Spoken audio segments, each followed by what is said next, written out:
والجنة للموحدين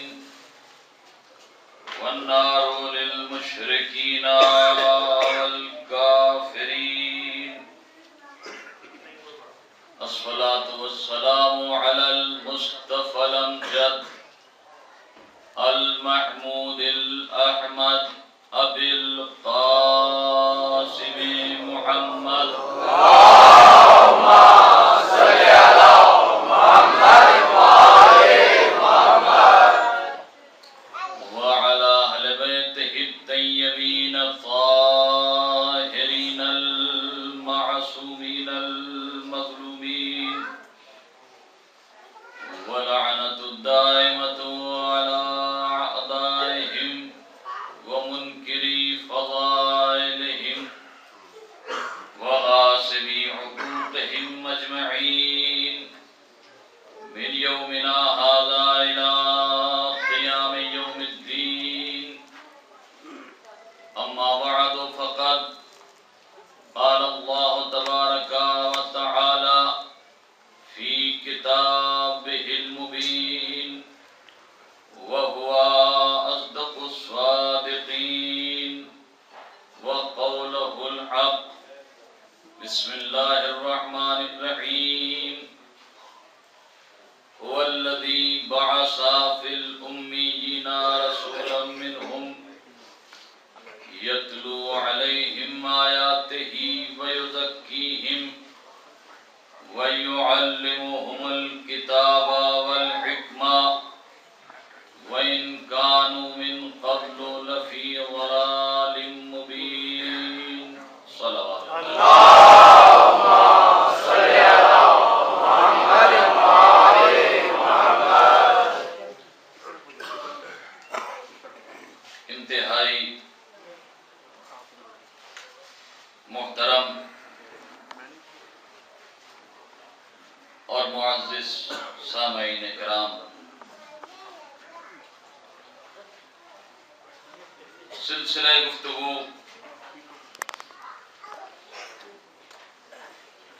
ماشاءاللہ آج تیسرے مرحلے میں داخل ہو رہا ہے. سورہ مبارکہ جمعہ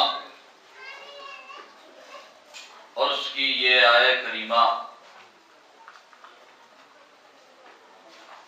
کہ جسے میں نے عنوان بیان قرار دیا ہے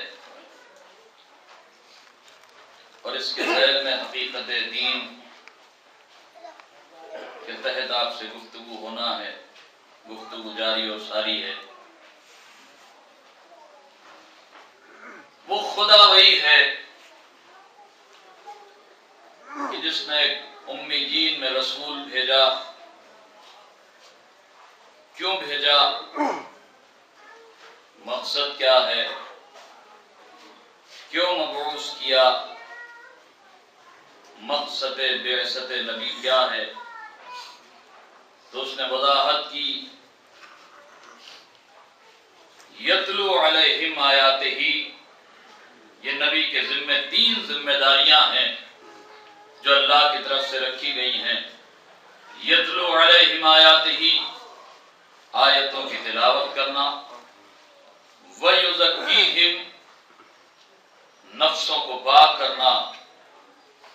وَيُعَلِّمُهُمُ الْكِتَابَ وَالْحِكْمَةَ، اور لوگوں کو کتاب اور حکمت کی تعلیم دینا. اب میرے بھی تو آپ غور فرمائیں کہ یہ جو اللہ نے اپنے نبی کے ذمہ داریاں رکھی ہیں، اگر آپ ان کی ترتیب پر غور کریں تو قدرت نے پہلی ذمہ داری یہ رکھی ہے یتلو علیہم آیاتہ، یعنی منزل اول میں رسول کی ذمہ داری ہے آیتوں کی تلاوت کرنا. دوسری ذمہ داری جو اللہ نے رکھی ہے یزکیہم، نفسوں کو پاک کرنا.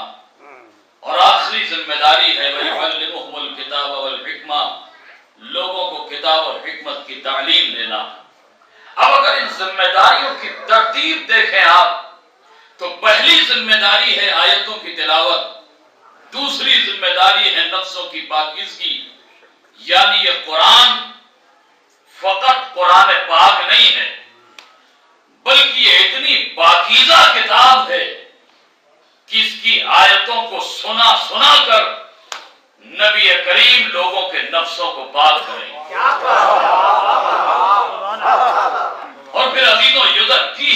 بعد وَيُعَلِّمُهُمُ الْكِتَابَ وَالْحِکْمَہ کی ذمہ داری لوگوں کو کتاب اور حکمت کی تعلیم دینا، اور اس سے پہلے یزکیہم کا حکم یہ اس بات کی دلیل ہے کہ نفسوں کی پاکیزگی پہلے ہے، حکمت اور کتاب کی تعلیم بعد میں ہے۔ یعنی اس قرآن میں لکھی ہوئی حکمت اور علم کی باتیں اس وقت تک ذہن میں آ ہی نہیں سکتی جب تک نفس کو گناہوں کی نجاستوں سے پاک نہ کر لیا۔ صلوات پڑھیں بر محمد۔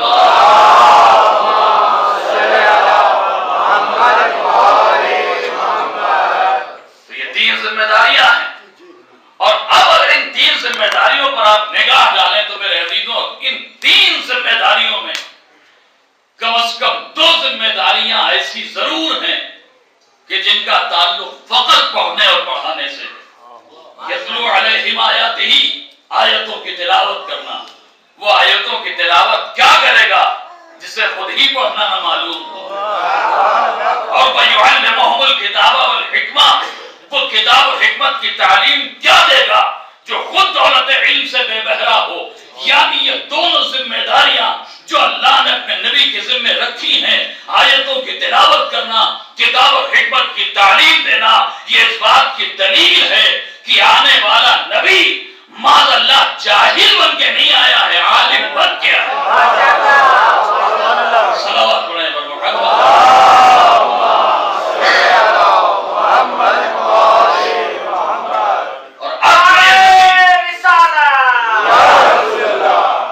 اور بلند ترین صلوات بھی پڑھیں تو محمد۔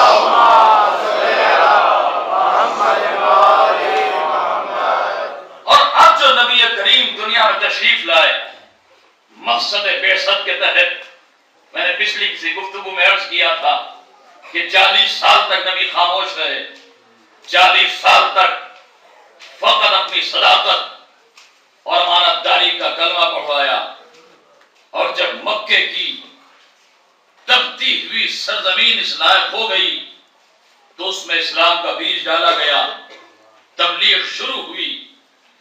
لیکن میرے عزیزوں اب جو نبی کریم نے تبلیغ کی شروعات کی ہے تو خدا کی قسم عجیب انداز ہے تبلیغ کا، اس لیے کہ دنیا کے تجربات اس بات کی دلیل ہیں کہ جب کوئی مبلغ راہ تبلیغ میں قدم رکھتا ہے تو کچھ پریشانیاں ہیں، کچھ دشواریاں ہیں جو ہر مبلغ کے سامنے ہوتی ہیں۔ ان میں سے پہلی پریشانی تب ہوتی ہے اگر کردار میں تھوڑا سا بھی لوچ ہے مبلغ کے، تو دنیا کا ہر مبلغ وطن کے باہر زیادہ کامیاب ہوتا ہے، وطن کے اندر کامیابی بہت مشکل ہوتی ہے۔ کیوں؟ وجہ کیا ہے؟ سبب کیا ہے؟ وطن کے باہر مبلغ گیا، تبلیغ کی، مثلا تبلیغ نماز، نماز پڑھنا واجب، چھوڑنا حرام، بے نمازی کافر کے نزدیک، کفر کے نزدیک، سب نے سنا بھی عمل بھی کر لیا، اس لیے کہ قبلہ و کعبہ نے فرمایا۔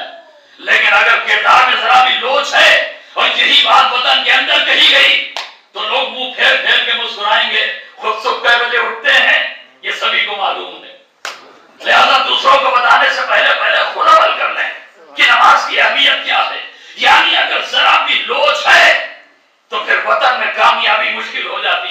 وطن کے باہر بیان کیا کسی کا مال غصب کرنا، ہڑپ کر لینا، چھین لینا حرام، لوگوں نے سنا بھی عمل بھی کر لیا، لیکن یہی بات اگر وطن میں ہوئی تو فوراً ذہن میں آ گیا وہ فلاں پراپرٹی کس کی ہے، وہ فلاں زمین کس کی ہے، وہ فلاں پلاٹ کس کا ہے جس پر ان کا قبضہ ہے۔ یعنی اگر کردار میں ذرا بھی لوچ ہے تو پھر وطن کے اندر تبلیغ بہت مشکل ہے، وطن کے باہر کامیابی ملتی ہے، وطن کے اندر کامیابی نہیں ہوتی۔ اچھا وطن میں بھی چھوٹوں کو سمجھانا آسان ہے، اپنے سے بڑوں کو سمجھانا بہت مشکل ہے۔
زندگی اس سن کو رسول نے کنٹرول میں رکھا یا نہیں رکھا؟ بعض نبی کریم کا انداز تبلیغ اس بات کی دلیل ہے کہ کردار اتنا مستحکم ہے کہ دنیا کا ہر مبلغ جس منزل پہ جا کے فیل ہو جائے اسی راہ پر چل کے نبی کامیابی کے معراج پر پہنچ رہے ہیں. صلوات پڑھیں.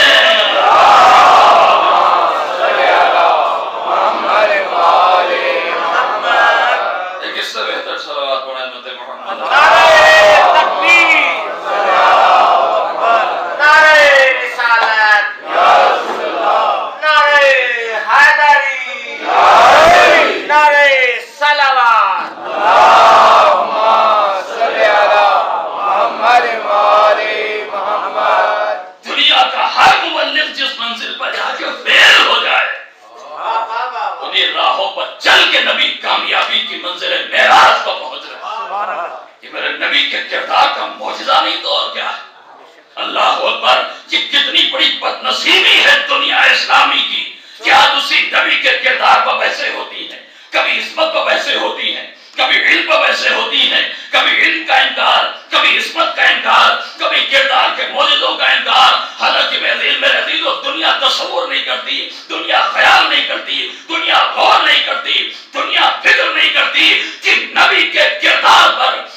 نبی کا جسم ایسا، اس سے انکار کسی کو نہیں ہے کہ نبی کا چہرہ وہ شمس ہے، نبی کی آنکھیں وہ نجم ہیں، نبی کی زلفیں وہ لیل ہیں، لیکن یہ ساری حقیقتیں نبی کی پیشانی کی سلوٹیں دریائے نور کی موجیں ہیں، اس سے انکار نہیں ہے، لیکن یہ سب کے سب صورت نبی ہے، یہ سیرت نبی نہیں ہے۔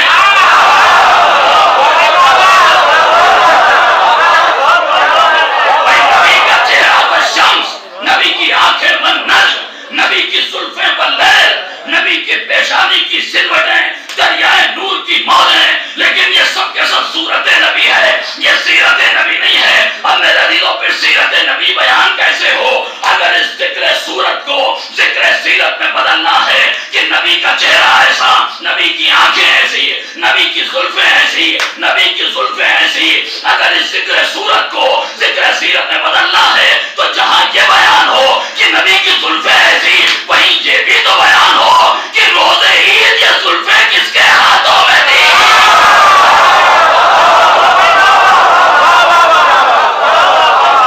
جہاں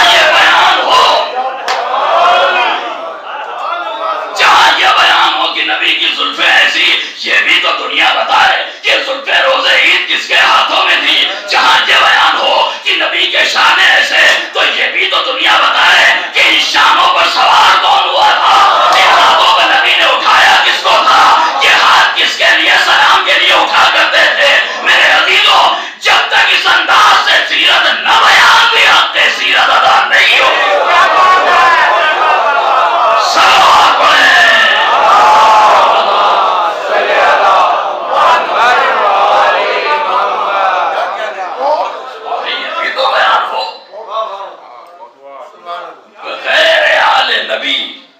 ذکر نبی نہیں ہو سکتا، بغیر سیرت آل نبی سیرت نبی بیان نہیں ہو سکتی۔ اب دنیا ہم پر اعتراض کرتی ہے کہ صاحب آپ عجیب لوگ ہیں، عجیب نسل پرستی ہے کہ بس ایک خاندان کو ایسا پکڑ رکھا ہے، اس کے علاوہ کوئی نظر ہی نہیں آتا۔ بھائی ہم کیا کریں کہ ہمیں ان کے جیسا کوئی ملتا ہی نہیں ہے۔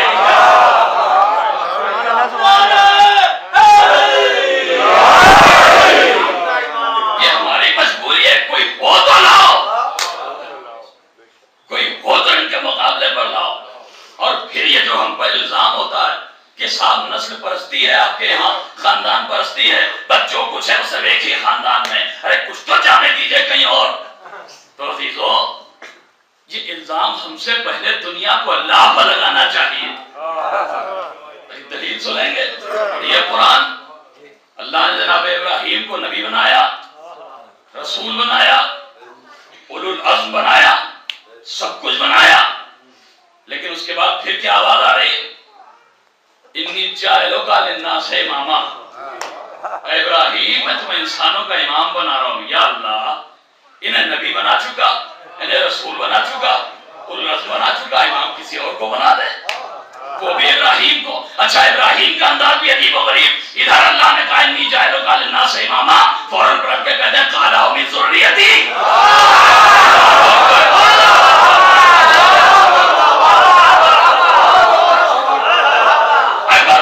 میری اولاد میں بھی میں کہوں گا ابراہیم آپ کو کیا ہو گیا؟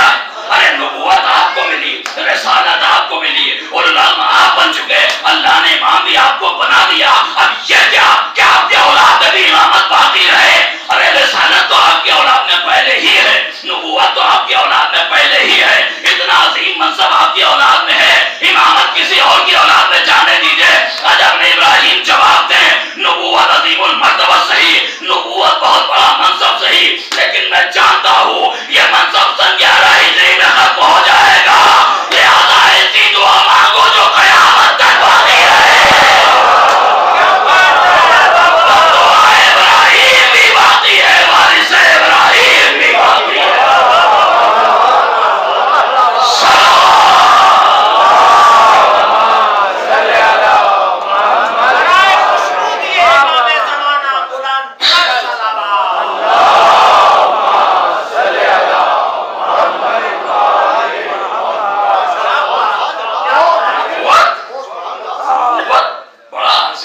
منصب صحیح، لیکن ابراہیم جانتے یہ منصب سن 11 ہجری میں ختم ہو جائے گا، لہذا ایسی دعا مانگو جو قیامت تک باقی رہے۔ دعائے ابراہیم بھی باقی ہے، وارث ابراہیم بھی باقی ہے۔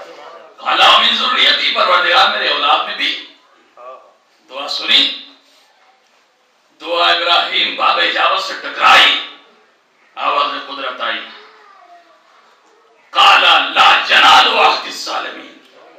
ابراہیم ٹھیک ہے، چاہتے ہو اولاد میں بھی امامت رہے گی، لیکن یاد رکھنا لا ینال عہد الظالمین، یہ عہدہ ظالمین تک نہیں جائے گا۔ اگر تمہاری اولاد میں کوئی ظالم ہو گیا تو یہ عہدہ اسے نہیں ملنے والا، اسی کو ملے گا جو ظالم نہ ہو۔ اب عزیزو ظلم کہتے کسے ہیں؟ کہ پروردگار نے فیصلہ کر دیا امامت ظالمین تک نہیں جائے گی، لیکن ظالم ہوتا کون ہے؟ ظلم کہتے کسے ہیں؟ بھئی آپ نے کسی کو معاذ اللہ خدا نہ کرے کہ 100 مثال کے طور پر، یا میں اپنے کو میں نے کسی کو تکلیف دے دی، میں نے کسی کا مال ہڑپ کر لیا، میں نے کسی کی زمین پر قبضہ کر لیا، یہ ظلم ہے۔ میں نے ناحق کسی کو، خدا نہ کرے کہ زندگی میں کبھی ایسی واردات ہو، ایسا موقع ہے، لیکن میں نے کسی کو ناحق قتل کر دیا تو یہ ظلم ہے۔ میں نے کسی کو تکلیف دی، کسی کی غیبت کی، یہ سب کے سب مظالم ہیں۔ لیکن عزیزو یہ سارے مظالم اپنی جگہ، سب سے بڑا ظلم کسے کہتے ہیں؟ تو آئیے قرآنی سے پوچھیں کہ سب سے بڑا ظلم کون ہے؟ جناب لقمان اپنے بیٹے کو وصیت کرتے ہوئے ارشاد کرتے ہیں، میرے لال، قرآن میں پوری تفصیل، میرے لال دیکھو کبھی شرک نہ کرنا۔ بیٹا کہتا ہے کیوں بابا شرک کیوں نہ کروں؟ تو قرآن کی لفظیں ہیں، جناب لقمان کے لفظوں کو قرآن نے نقل کیا ہے، ان الشرک لظلم عظیم۔ اے میرے لال کبھی شرک نہ کرنا۔ بیٹا پوچھتا ہے کیوں؟ جناب لقمان کہتے ہیں میرے لال اس لیے کہ شرک ظلم عظیم ہے۔ اللہ اکبر، آپ نے غور ہی نہیں کیا، اللہ کیا کہہ رہا ہے؟ لا ینال عہد الظالمین، میرا یہ عہدہ ظالمین تک نہیں جائے گا۔ لقمان کہہ رہے ہیں شرک ظلم عظیم ہے، سب سے بڑا ظلم شرک ہے، اور امامت ظالم تک جا نہیں سکتی۔ یعنی جس نے زندگی میں ایک لمحے کے لیے بھی شرک کیا ہو، اور سب کچھ ہو سکتا ہے،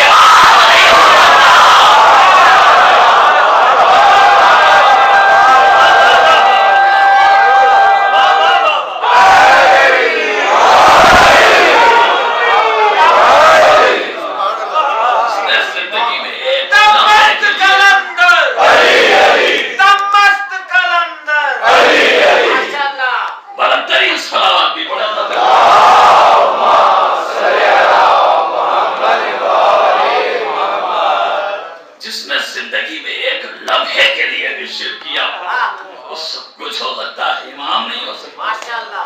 اب دنیا سوال کرتی ہے کہ صاحب یہ کیسے ممکن ہے کہ نبوت جیسا عظیم المرتبت عہدہ الہی تو ختم ہو جائے اور امامت باقی رہے آپ کے بقول۔ آپ کہتے امامت آج بھی باقی، یہ کیسے ممکن ہے؟ جب نبوت ختم ہو گئی تو امامت کو بھی ختم ہونا چاہیے، اتنا بڑا عہدہ تو ختم ہو جائے، اور آپ کہہ رہے امامت آج تک باقی ہے، آپ کا امام آج بھی پردہ غیب میں ہے۔ تو عزیزو دنیا پہلے دونوں کے مقصد کو سمجھے کہ نبوت کا مقصد کیا ہے، امامت کا مقصد کیا ہے، نبی کسے کہتے ہیں، امام کسے کہتے ہیں۔ اگر مقصد نبوت و امامت سمجھ میں آ گیا تو پھر نبوت مٹ کیوں گئی یہ بھی سمجھ میں آ جائے گا، امامت باقی کیوں ہے یہ بھی سمجھ میں آ جائے گا۔ بھائی نبی بنا ہے نبا سے، نبا عربی میں کہتے ہیں خبر کو، تو نبی کا کام یہ ہے کہ الہی خبروں کو لے بندوں تک پہنچائے، یہ ذمہ داری ہے نبی کی۔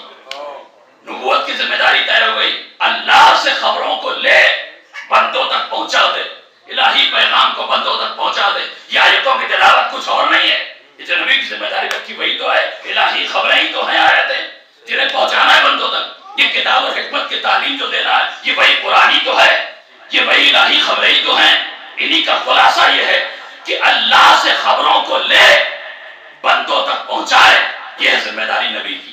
اچھا امام کی ذمہ داری کیا ہے؟ سورہ بنی اسرائیل آیت نمبر 71، وَيَوْمَ بسم اللہ الرحمن الرحیم وَيَوْمَ نَدْعُو كُلَّ أُنَاسٍ بِإِمَامِهِمْ، اور ہم میدان قیامت میں ہر انسان کو اس کے امام کے ساتھ بلائیں گے۔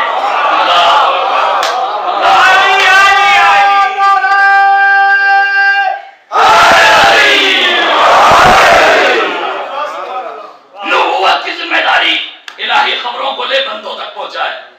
بنی اسرائیل کے سورے میں اللہ کیا کہہ رہا ہے؟ ہم میدان قیامت میں ہر انسان کو اس کے امام کے ساتھ بلائیں گے۔ تو امام کی ذمہ داری کیا ہوئی؟ گروہ انسانی کو اپنی سربراہی میں لے کر اللہ تک پہنچا دے۔ بھئی اب تو سمجھئے نبوت باقی کیوں نہیں رہی، امامت باقی کیوں ہے؟ نبوت کا کام الہی خبروں کو لے بندوں تک پہنچائے، امام کا کام گروہ انسانی کو لے اللہ تک پہنچائے، نبوت کا کام الہی خبروں کو بندوں تک پہنچائے۔ میدان غدیر میں الیوم اکملت لکم دینکم کی آیت آئی، دین مکمل ہوا، خبریں آنا بند ہو گئی، نبوت کی ذمہ داری مکمل، لہذا نبوت ختم ہو گئی۔ امام کا کام یہ ہے بندوں کو لے اللہ تک پہنچائے، لہذا جب تک کائنات میں ایک بھی انسان کا وجود باقی ہے ضرورت امامت باقی ہے۔ سلام پڑھیں۔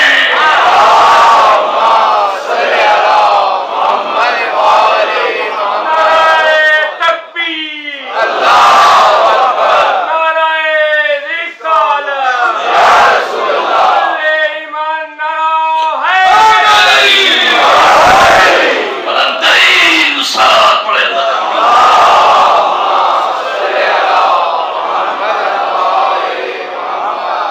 امام کا کام یہ ہے گروہ انسانی کو لے اللہ تک پہنچائے، لہذا جب تک کائنات آدم و عالم میں ایک بھی انسان کا وجود باقی ہے ضرورت امامت باقی ہے، امام کا وجود رہنا چاہیے۔ آج دنیا بحثیں کرتی ہے، دنیا سوال کرتی ہے، دنیا تکرار کرتی ہے کہ آپ کا امام ہے تو دلیل کیا ہے، آپ کا امام ہے تو فائدہ کیا ہے؟ خدا کی قسم ساری دلیلیں ایک طرف، سارے ثبوت ایک طرف، ساری دلیلیں ایک طرف، ساری بحثیں ایک طرف، ساری تکرار ایک طرف، اگر خود ہم اپنی تاریخ پر نگاہ ڈالیں تو خدا کی قسم میرے عزیزو ہماری وہ مظلوم قوم ہے کہ جس کے خون سے گانا بنایا گیا، جنہیں دیواروں میں چنا گیا، جنہیں قتل کیا گیا، جن کا مال و اسباب لوٹا گیا، جن کی عورتوں کو بیوہ کیا گیا، جن کے بچوں کو یتیم کیا گیا۔ میرے عزیزو اتنے مظالم کے بعد بھی آج دنیا کے گوشے گوشے میں ہمارا وجود اس بات کی دلیل ہے اگر ہم زندہ ہیں تو کوئی نگہبان زندہ ہے۔ صلوات پڑھیں۔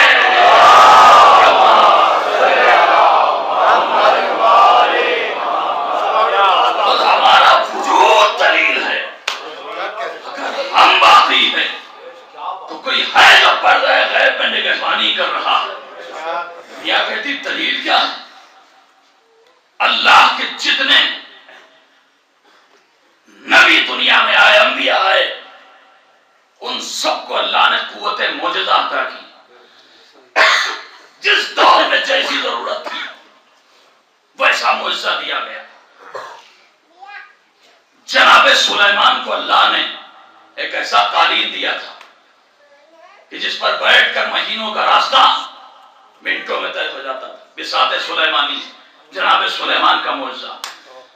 جناب داؤد کے زمانے میں طاقت و قوت کا دور تھا، لہذا اللہ نے اپنے نبی کو ایسا معجزہ دیا، لوہے کو ہاتھ میں لے لے تو مثل موم نرم ہو جائے۔ جناب موسیٰ کے زمانے میں فن جادوگری عروج پر تھا، بڑے بڑے جادوگر، بڑے بڑے کرتب دکھانے والے، لہذا اللہ نے اپنے نبی کو ایک ایسا ڈنڈا دے دیا، ایک ایسی لاٹھی کہ جس سے جب جیسا چاہے کام لے لیں، جب چاہے اس کے چھائے میں نماز پڑھ لیں، جب چاہے اس سے غذا حاصل کر لیں، جب چاہیں فرعون کے دربار میں جادوگروں کے سانپوں کو نگل جائے، یہ عصائے موسیٰ کا معجزہ۔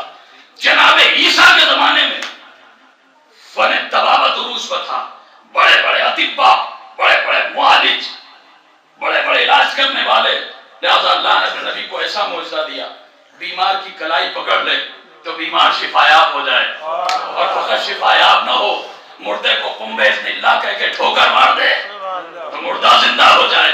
یعنی ہر نبی کو اللہ نے اس کے دور کی ضرورت کے لحاظ سے قوت معجزہ دی۔ خود ہمارے نبی کریم کے دور میں فصاحت و بلاغت عروج پر تھی، بڑے بڑے شعراء، بڑے بڑے ادبا پیدا ہو گئے تھے، لہذا اللہ نے اپنے نبی کریم کو ایک ایسا فصیح و بلیغ کلام دیا کہ 1400 سال گزر گئے، کوئی آیت تو کیا، سورہ تو کیا، ایک لفظ کا بھی جواب نہ لا سکا۔ یہ میرے نبی کریم کا معجزہ، تو ہر نبی کو اس کے دور کی ضرورت کے لحاظ سے قوت معجزہ دیا گیا۔ لیکن میرے عزیزو، ہم نے سنت پروردگار یہ دیکھی کہ ہر نبی کو معجزہ تو ملا، لیکن یہ معجزہ اسی وقت تک معجزہ رہا جب تک صاحب معجزہ زندہ رہا۔ صاحب معجزہ دنیا سے گیا، معجزہ رخصت ہو گیا۔ داؤد کا معجزہ اس وقت تک رہا جب تک داؤد رہے، داؤد دنیا سے گئے، معجزہ رخصت ہو گیا۔ بساط سلیمانی سلیمان کے خاندان میں تھا تو سلیمان کے بعد بھی، لیکن اس میں اڑنے کی صلاحیت نہیں تھی، اس میں سفر کرنے کی صلاحیت نہیں تھی۔ عصائے موسیٰ بنی اسرائیل میں تھا موسیٰ کے بعد بھی، لیکن اس میں اژدہا بننے کی صلاحیت نہیں تھی، اب وہ سانپوں کو نگل نہیں سکتا تھا۔ جب عیسیٰ کا معجزہ، عیسیٰ دنیا سے گئے، معجزہ رخصت ہو گیا، تو ہم نے اللہ کی سنت یہ دیکھی کہ معجزہ اسی وقت تک زندہ رہا جب تک صاحب معجزہ باقی رہا۔ صاحب معجزہ دنیا سے گیا، معجزہ رخصت ہو گیا۔ اب دنیا مجھے پتا ہے آج مسلمانوں کے طاقوں میں، گھروں میں رکھا ہوا قرآن 1400 سال سے آج تک معجزہ ہے یا نہیں ہے؟ بھائی کیا کسی مسلمان میں دم ہے وہ کہے قرآن کل معجزہ تھا، معجزہ نہیں رہا؟ نہیں میرے عزیزو، ایمان کا تقاضا یہ ہے کہ ہر مسلمان اقرار کرے قرآن کل بھی معجزہ تھا، آج بھی معجزہ ہے، کل بھی معجزہ رہے گا۔ قرآن کا معجزہ ہونا اس بات کی دلیل ہے اگر معجزہ زندہ ہے تو کوئی نہ کوئی صاحب معجزہ باقی ہے۔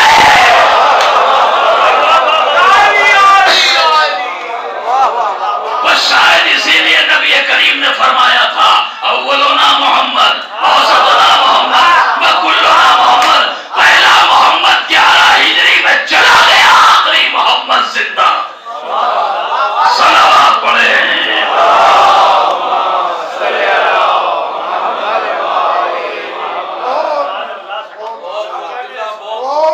مسلمانوں کے گھروں میں طاقوں پر رکھا ہوا قرآن دلیل ہے، اگر معجزہ زندہ ہے تو کوئی نہ کوئی صاحب معجزہ ضرور زندہ ہے۔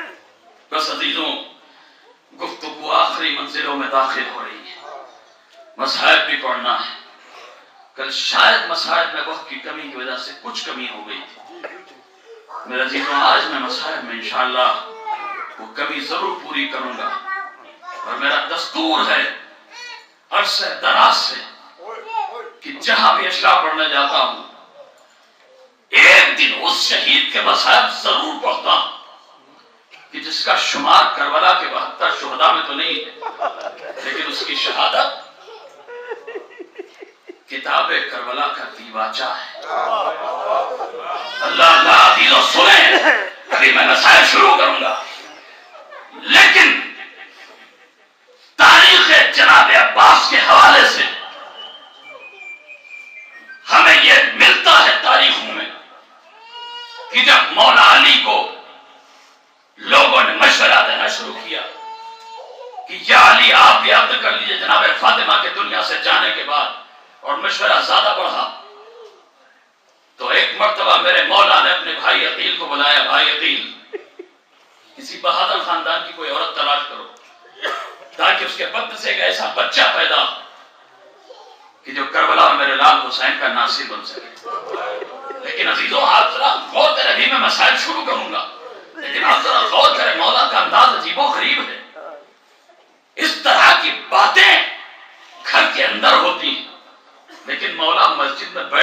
عقیل سے کہہ رہے ہیں اے عقیل آپ تلاش کیجئے، اے بھائی آپ تلاش کیجئے.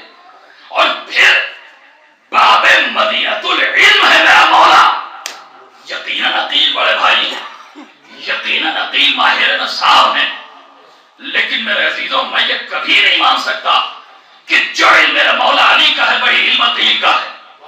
اس لیے کہ بہرحال غیر معصوم ہیں، علی کے بھائی ہیں یہ اپنی جگہ، ماہر نصاب ہیں یہ اپنی جگہ، عظیم المرتبہ صحابی رسول ہے یہ اپنی جگہ، سب کچھ اپنی جگہ، لیکن بہرحال علم علی کے مقابلے پر علم عقیل نہیں ہے. پھر یہ علی آپ عقیل سے کیوں کہہ رہے ہیں؟ آپ تو خود تلاش کر سکتے ہیں. عجب نہیں میرا مولا جواب دے. میں یہ اس لیے کر رہا ہوں تاکہ تخلیق عباس تاریخ کا جز بن جائے. یہ تو پہلی وجہ ہے، لیکن شاید ایک بہت بڑی وجہ ہے جس پر دنیا توجہ نہیں کرتی. میرے مولا نے اپنے بھائی عقیل کو بلا کر اس طرح سے کسی عورت کی تلاش کا مشورہ کیوں دیا؟ بھائی کوئی عورت تلاش کرو تاکہ کربلا کے لیے ایک بیٹا پیدا ہو سکے. عجب نہیں میرا مولا ذہن عقیل کو جھنجھوڑنا چاہتا ہے. اے عقیل مستقبل میں کربلا ہونے والی ہے، دیکھو میں بھی انتظام کر رہا ہوں، تم بھی انتظام کرو. خدا کی قسم عقیل نے اشارہ سمجھا بھی، انتظام بھی کیا. مولا نے جو انتظام کیا اسے عباس کہتے ہیں، عقیل نے جو انتظام کیا اسے مسلم کہا جاتا ہے. عزیزو یہ انتظام عقیل تھا، علی کا اشارہ تھا بھائی عقیل کربلا ہونے والی ہے. اے میرے بھائی کربلا ہونے والی ہے، دیکھو میں بھی انتظام کر رہا ہوں، تم بھی انتظام کرو. عقیل علی کے بھائی ہیں، اشارہ سمجھ گئے. انتظام عقیل نے بھی کیا. علی کے انتظام کو عباس کہا جاتا ہے، عقیل کے انتظام کو مسلم کہا جاتا ہے. وہ مسلم جو کتاب کربلا کا دیباچہ ہے، وہ مسلم جو داستان کربلا کا مقدمہ ہے، سفیر حسینی مسلم، حسین کا نمائندہ مسلم، مسلم غریب. عزیزو کربلا میں ہر شہید کے مسائل بڑے شدید ہیں. اکبر کے سینے پر بچی لگی بڑا سخت مرحلہ ہے. قاسم کا جسم گھوڑوں کی چاپوں سے پامال ہوا بڑا سخت مرحلہ ہے. عباس کے شانے کٹے بہت سخت مرحلہ ہے. میرا مولا 3 دن کا بھوکا پیاسا شہید ہو گیا. حسین کی شہادت کی مثال تاریخ میں نہیں مل سکتی، تاریخ ہمیشہ روئے گی. لیکن عزیزو ارے جب قاسم مارے گئے تو اکبر بھی تھے، عباس بھی تھے، چچا سرحانے تھے. عباس کے شانے کٹے، حسین سرحانے آ گئے. علی اکبر کے سینے پر بچی لگی، بابا سرحانے آ گیا. میرا مولا شبر کے خنجر سے شہید ہوا. ارے ایک بہن کڑی دیکھ رہی ہے، لیکن اللہ نے مسلم کی بے کسی. کوفے میں مسلم تنہا، کوفے میں مسلم غریب، کوفے میں مسلم لاچار. ارے ایک وقت 18,000 لوگوں نے مسلم کی بیعت کی، لیکن ادھر تلواریں چمکی، درہم و دینار کی کھنک سنائی دی. لوگوں نے مسلم کا ساتھ چھوڑنا شروع کر دیا. اب منزل آ گئی مسجد کوفہ، یکا و تنہا مسلم. نماز جماعت شروع ہوئی تو صفیں تھی، لیکن نماز ختم ہوئی تو اب اس عالم میں مسلم مسجد کوفہ سے نکلے کہ مسجد کوفہ کے باہر تنہائی ہے اور مسلم ہیں، عالم غربت ہے اور مسلم ہیں، بے چارگی ہے اور مسلم ہیں، کوفے کی تنگلیاں ہیں مسلم ہیں. چھوٹے چھوٹے بچے ساتھ تھے، انہیں بھی قاضی شرح کے حوالے کیا. حالانکہ یہ ملعون بھی بعد میں گمراہ ہو گیا، بچوں کو پناہ نہ دے سکا، لیکن مسلم نے اس کو بچوں کو اس کے حوالے کر دیا. اب تنہا مسلم ہے، کوفے کی گلیاں ہیں، تھکے ہارے مسلم ایک مرتبہ ایک دروازے پر جا کے بیٹھ گئے. تاریخ کے لیے بھی تھوڑی دیر گزری تھی. ایک مرتبہ دروازہ کھلا، ایک صحیفہ باہر نکلی، دیکھا ایک نحیف و لاغر ایک تھکا ہوا انسان ہے جو دروازے پر بیٹھا ہے. صحیفہ نے آواز دی، اے بھائی تو کون ہے، یہاں کیوں بیٹھا ہے؟ اے بھائی دیکھتا نہیں کوفے کے حالات کتنے پرآشوب ہیں. اے بھائی یہاں نہ بیٹھ. مسلم کہتے ہیں صحیفہ بہت پیاسا ہوں. اللہ اللہ صحیفہ جلدی سے دوڑ کے گھر میں گئی، ایک کاسے میں آپ لے کے آئی. مسلم نے پانی پیا، لیکن ابھی دروازے سے نہیں اٹھتے. کچھ دیر انتظار کیا، ایک مرتبہ پھر وہی جملہ کہتی ہے، بھائی تم نے پانی پی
وسيعلم الذين ظلموا أيّا منقلب ينقلبون بار الہ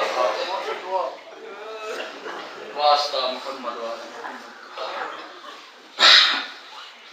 ہماری اس مختصر سی عبادت کو قبول فرما۔ اے میرے مالک، ان بہتے ہوئے آنسوؤں کو رومال شہزادی فاطمہ میں جگہ نہ ہے۔ اے میرے اللہ، جملہ حاضرین مجلس اور بانیان مجلس کے تمام جائز دلی حاجات کو پورا فرما۔ وہ بزرگ جو کل تک اس فرش عزا کی زینت تھے، آج ہمارے درمیان نہیں ہے مالک، ان سب کو جوار اہل بیت میں جگہ نہ ہے، ان کے درجات کو عالی فرما۔ اے میرے مالک، واسطہ رباب کی جڑی ہوئی گودی کا، ان گودیوں کو آباد رکھ جن میں آقا حسین کے عزادار کر گئے۔ اے میرے مالک، شہزادے علی اصغر کے صدقے میں ان لوگوں کو نعمت اولاد عطا کر دے جو اب تک اس نعمت سے محروم ہیں۔ اے میرے مالک، ہمارے جوانوں کو پیرو جناب عباس اور پیرو جناب علی اکبر بننے کی توفیق دے۔ اے میرے اللہ، ہمارے بچوں میں جذبہ جناب قاسم، جذبہ جناب محمد پیدا کر۔ مالک، ہمارے بزرگوں کو پیرو حبیب و مسلم بننے کی توفیق دے۔ اے میرے مالک، واسطہ زینب و ام کلثوم کی لٹی ہوئی چادروں کا، ہماری ماں اور بہنوں کو زینب کی پیریدائی کے ماتم کرنے کے ساتھ ساتھ اپنے پردوں کی حفاظت کرنے کی توفیق عطا فرما۔ اے میرے اللہ، دنیا میں جہاں جہاں ہمارے علماء کرام، مراجع تقلید، ذاکرین اعظام، خطبہ کرام موجود ہیں، ان سب کی حفاظت فرما۔